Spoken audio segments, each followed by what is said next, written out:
St. Augustine says more about precisely the issue of trust. So let's read more of the words of St. Augustine regarding this call of trust and reliance.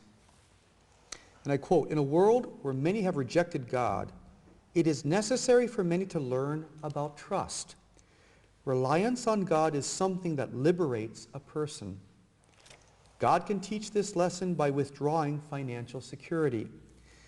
If you have lost your financial security and you are fearful, talk to God.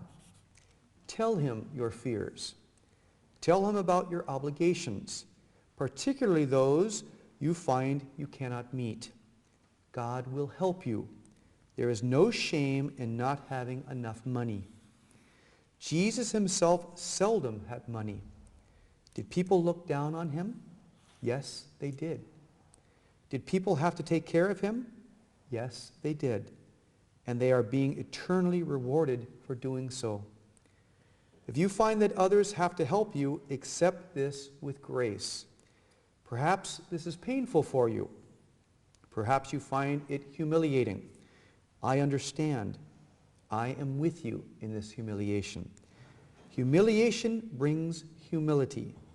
Though and while I know the humiliation part is difficult, the humility part is heavenly and makes you open to God's love in a way that delights heaven. If others have to care for you, sharing their food, shelter, time, or wealth with you, accept this in peace. You may not have anything with which to reward them, but God has all of infinity to bless them for their kindness to you. Indeed, your situation may be the best opportunity these people have to obtain holiness. Here is a snare. Do not become angry at the ones who help you, even if they give with superiority. If your circumstances make them feel superior, then they are in greater trouble than you, and they have their own lessons to learn. You must pray for them and concentrate on the lessons God is teaching you today. Accept the help of others as though it were directly from the hand of God. You are in financial trouble. You pray. God sends help. Be grateful to him and rejoice. Do not criticize the manner in which God sends the help. That is like being on a road walking, certain that you cannot continue as you are too tired. You have miles to go. A car comes along and offers you transport. You get into the car and begin to criticize the color of the seats. Would you not shake your head at this foolishness? Would you laugh at the ridiculousness? Would you feel sad for the one who offered his help only to be mocked and ridiculed by a mean-spirited one? Be loving. Look with favor on those whom God sends to assist you. Yeah. So St. Augustine is really hitting hard the temptation to bitterness. And that whole last piece, he's saying, don't have these bad feelings towards the people that have to help you. Don't be bitter because they have and you don't. You know, and then don't scrutinize them and say, that would be the temptation, I guess. Well, this is what he's telling us.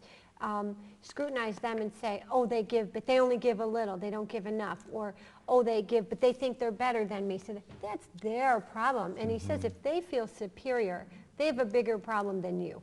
So beautiful. Beautiful guidance on how to be impoverished, really. Right. You know, they're actually teaching us. And it's extraordinary, the grace that they're giving us by teaching us how to lose material wealth. In the beginning, St. Augustine says, reliance on God is something that liberates a person. So they will find freedom. He's telling them, use this to find freedom. Now you have to depend on God. This will make that relationship strong. And the most beautiful line of the whole thing, and I've quoted it often, very often, is, there's no shame in not having enough money. There's nothing to be ashamed of. And what happens when it happens? You say, I don't have enough money. I simply can't do a thing. I don't have the money. Jesus didn't have enough money. Did they look down on him? Yes. Did they have to help him? Yes. Are they being eternally rewarded? Yes. And so he has this beautiful construct that Humiliation's hard, Yeah. but it brings humility, and humility is the pathway to the Sacred Heart of Jesus. It's the pathway to our heavenly graces.